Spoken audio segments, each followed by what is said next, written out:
Hello everyone, welcome to my channel Gynec Power Talks.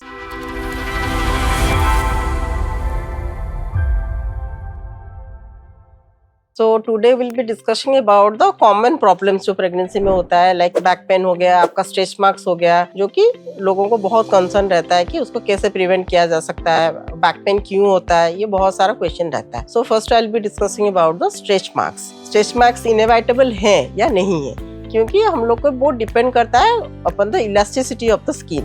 किसी किसी को बिल्कुल भी स्ट्रेच मार्क्स नहीं आते हैं और किसी किसी को 5 मंथ से शुरू हो जाते हैं स्ट्रेच मार्क्स.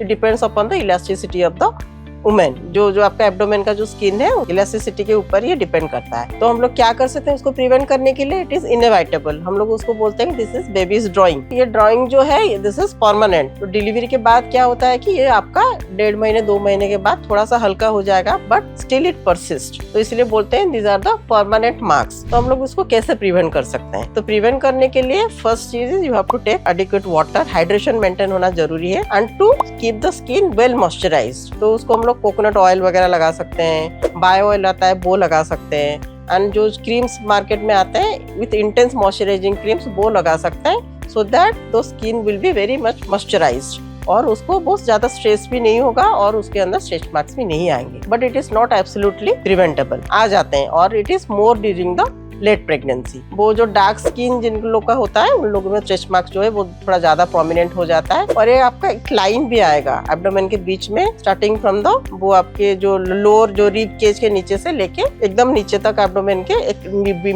मिड में एक लाइन आता है आपका ब्लैक लाइन, जो कि वो जैसे जैसे प्रेगनेंसी आपका एडवांस होगा वो डार्क होता जाएगा और वो धीरे धीरे प्रेगनेंसी डिलीवरी के बाद भी आपका वो लाइन जो है वो लाइट हो जाएगा. और अपार्ट फ्रॉम दैट क्या होता है कि पिगमेंटेशन भी बॉडी में बहुत ज्यादा प्रेगनेंसी में हो जाती है. जैसे आपका नेक वगैरह डार्क हो जाना, फेस थोड़ा डार्क हो जाना, बहुत सारा एक्ने पिंपल्स आ जाना, it is quite common in pregnancy. और उसके लिए वरीड होने की जरूरत नहीं है और उसके लिए कुछ एक्स्ट्रा जैसे मेडिकेशन मुंह पे अप्लाई करना वो नहीं करना होता है. जस्ट कीप इट नेचुरल, जो कि आपका 1.5-2 महीने के बाद प्रेगनेंसी के बाद आपका वो धीरे धीरे करके लाइट हो जाएगा. तो स्ट्रेच मार्क्स प्रिवेंट करने के लिए आपको एडिक्वेट हाइड्रेशन मेंटेन करना है and keep your skin moisturise always. दिन में 4-5 बार भी आप अप्लाई कर सकते हो. Then coming to the back pain, जो कि बहुत कॉमन है ड्यूरिंग प्रेगनेंसी. बैक पेन लेके लोग बहुत परेशान हो जाते हैं और जो लोग स्पेसिफिकली बहुत देर ऑफिस में बैठ के काम करते हैं उनके लिए बहुत ज्यादा डिस्ट्रेसिंग हो जाता है back pain. And it starts from the very early pregnancy. जैसे आपका प्रेगनेंसी आप डिटेक्ट हुए पॉजिटिव, उसके 15 दिन के बाद ही आपका बैक पेन वगैरह शुरू हो जाता है, क्योंकि यूट्रस और सैक्रम जो है उसमें 2 लिगामेंट कनेक्टेड है. जो हम लोग बैकबोन जो है एकदम नीचे जो सैक्रम है, यूट्रस और सैक्रम को 2 लिगामेंट कनेक्ट करता है, जो हम लोग उसको बोलते हैं यूटेरो-सैक्रल लिगामेंट, जो कि प्रेगनेंसी के टाइम में वो स्ट्रेच हो जाता है. तो आपको एक शार्प पेन फील होगा जहाँ पे आप बैठते हो, जस्ट उसके ऊपर पीछे वाले आपके स्पाइन में, वहाँ पे ही आपको पेन फील होगा. और जैसे जैसे आपका प्रेगनेंसी एडवांस होता जाएगा, क्योंकि आपका बेली बड़ा हो रहा है, तो आपका जो स्पाइन है वो कर्वेचर उसका ज्यादा हो जाएगा. लॉर्डोसिस हम लोग उसको बोलते हैं. तो आपका जैसे पेट निकल जाएगा आगे, तो स्पाइन का कर्व भी बढ़ जाएगा. So that will add to your back pain. तो बैक पेन जो है वो काफी डिस्ट्रेसिंग है, इसीलिए आप जब मतलब प्रोलॉन्ग टाइम के लिए बैठिए मत. 15-20 मिनट के बाद इन ऑफिस में you can go for a walk. थोड़ा 5 मिनट आप वॉक करके आ सकते हैं. You can use a soft cushion, जो है वो कुशन भी आप यूज कर सकते हो बैठने के लिए. एंड मेन थिंग ये कि this back pain will be relieved with the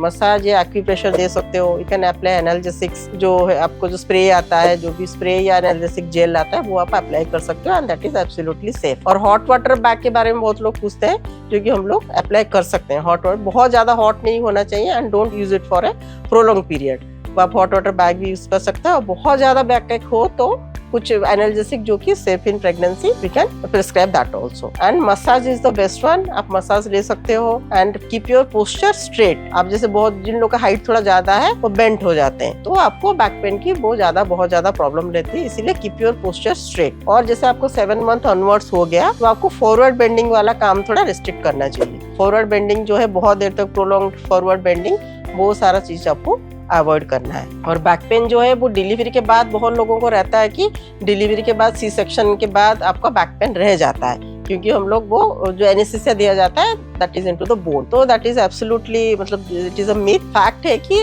calcium की कमी की वजह से वो बैक पेन वो रहता है, B it in normal delivery और बी इट सी सेक्शन. तो उसमें क्या करते हैं हम लोग, जैसे प्रेगनेंसी के during pregnancy also we give iron and calcium. तो उसको हम लोग डिलीवरी के बाद भी अप टू 6 मंथ्स हम लोग कैल्शियम देते हैं मदर को, क्योंकि ब्रेस्ट फीडिंग में भी बच्चों को कैल्शियम जाता है, तो मदर का जो कैल्शियम लेवल है वो लो हो जाता है even during the breast feeding. तो हम लोग ब्रेस्ट फीडिंग के टाइम में भी अप टू 6 मंथ्स कैल्शियम देते हैं along with the vitamin D and multivitamin भी हम लोग देते हैं, तो that will reduce the back pen.